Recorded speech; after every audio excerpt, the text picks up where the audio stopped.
Hi there. Okay, so this is the video for 1.1 and part of 1.2. And the first thing we're going to look at is the viewing rectangle on a graphing calculator. Now you don't actually have to have a graphing calculator to understand this. This is the page with the directions on it. But I'm going to show you on the graphing calculator itself. Okay. If you hit the window button, this is the standard thing that you see. I'm going to zoom in on that so you can see what that is. Okay. So, you can see in the left-hand column here, I have x minimum, x maximum. That means on the x-axis, the one that goes horizontally, the farthest number you're going to see over here is negative 10 on the left, and the biggest number on the right, to the far right, will be positive 10. The scale means they're counting by ones. So on the left, it'll be 0, negative 1, negative 2, negative 3, negative 4, all the way out to negative 10, and then counting by ones that way as well.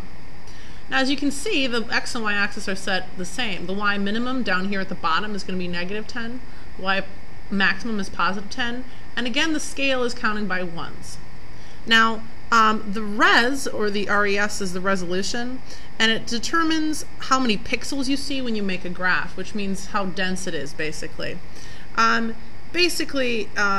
Every third pixel is seen if you push 3, every 2 of 2. Basically, most people just leave the resolution at 1 so they can see all the pixels, right? Makes sense.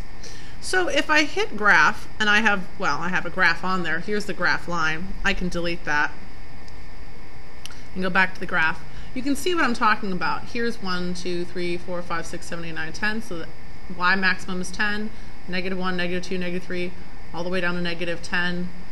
Up to positive 10 on the x and up to negative 10 on the x. Now watch what happens if I change the scale to 5. I'm going to do that on both. That means you're counting by 5s. So this would be positive 5, positive 10. Negative 5, negative 10. Same thing here. Positive 5, positive 10, negative 5, negative 10. Obviously, I'm still counting out to 10, positive 10, positive 10, negative 10, negative 10, but I'm counting by something differently. I'm counting by 5s. Or if I counted by 2s, here I'm counting by 2s, 2, 4, 6, 8, 10, 2, 4, 6, 8. These are the negatives. Negative 2, negative 4, negative 6, negative 8, negative 10, and so on. So the scale, again, is what you're counting by, and the minimum and maximum is the number on the farthest up, down, left, or right. So, what is the meaning of this? Basically, this is what you'll see. Oops. This is what you'll see on a test. This is the x maximum. I'm sorry, minimum. This is the x maximum. And that's your x scale, what the scale is counting by.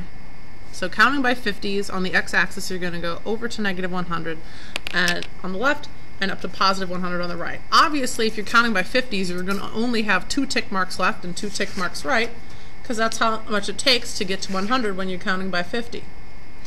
Then, this is the y. This is the y minimum value. This is the y maximum value. And then this is what the y is counting by. That's the scale. So, that's what that means.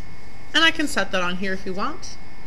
So x minimum is negative 100, x maximum is 100, counting by 50s. X minimum is 150, x maximum is 150, obviously that one's negative, and they're counting by 10s.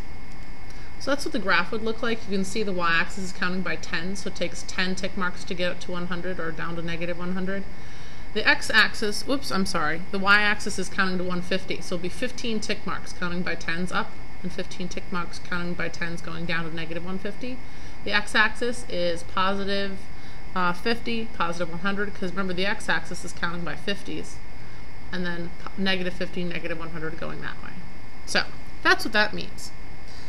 Now this asks me to open the book and refer to figure out the correct matches for 29 and 31, and we can do that as well. So, page 135, number 29.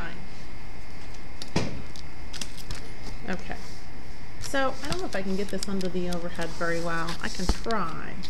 It's not going to work very well though. to get that in there. Yeah, this is a little bit of a stretch, but as you can see, I've already written in the answers. For number 29, the x-axis is going to -5 and +5 and counting by ones. Well, that's not it. That's certainly not it, because the x-axis only goes 2 this way and many more that way, so it's not even on both sides. Maybe this one or that one, so maybe this one of these two is it. The y-axis goes from -5 to +5, but counts by ones. Well, that couldn't be it, because if it was counting by ones, you need 5, so that's obviously the answer is C. And then 31, if you have -20, 80 for the x, and you're counting by tens, that means you'd have 2 tick marks that way and 8 tick marks that way. You can see this graph right here has 2 and then 8. And then again, if you're counting by tens on the y-axis, you're going down 3 and up 7. Down 3 and up 7, that's B. So that's basically what those numbers mean on the window on the graphing calculator. Now, new topic, talking about a relation. A relation is any combination of ordered things. So for example, if you were to assign numbers to something meaningful. For example, if you wanted to count how many pounds of recycling materials you had in different categories. So if aluminum you had 25 pounds, if plastic you had 8 pounds, and paper you had 9 pounds. Each one of these pairs is, you could think of as a point or a pairing in a relation. And all of them together as a collection of pairs that mean something. These are, it's like a table of information about your recycling. That, all of them together, is called a relation. The first numbers in the pairs, or letters, or in this case words, the first thing in each pair, in this case aluminum, plastic, and paper, those are called the domain values, or elements. And the second ones, 25, 8, and 19, that is called the range elements, or values. So, obviously, if I want to talk about what the domain is, right here, I can do that simply by listing the first pairs. So that would be 5, 10, 15, 20, and 25. Nothing fancy, just list them out like that. Range would be the second pair's values in each pair, so 12, 16, 18, 21, and 22.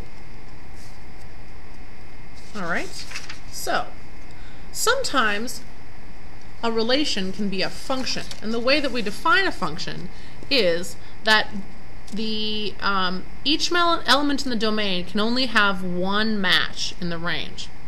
So if we have a 1 here that's paired with a 2, we can't have a 1 anywhere else paired with something other than 2. So for example, here I have a 5 that's paired with a 6. That same 5 cannot be paired with a different element in 8. So this means that this relation, this collection of pairs, this first element is paired with 2 other second elements. So that is not a function.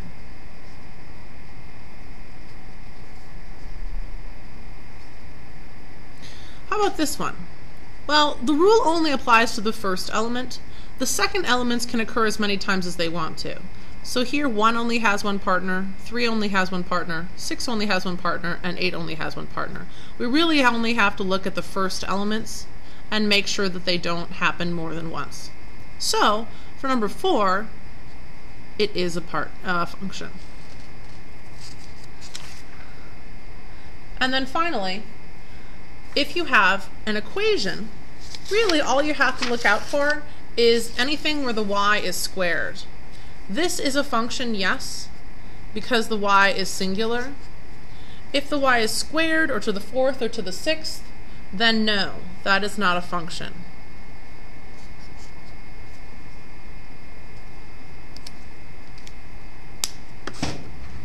Oh, by the way, you could also figure this out by using the vertical line test.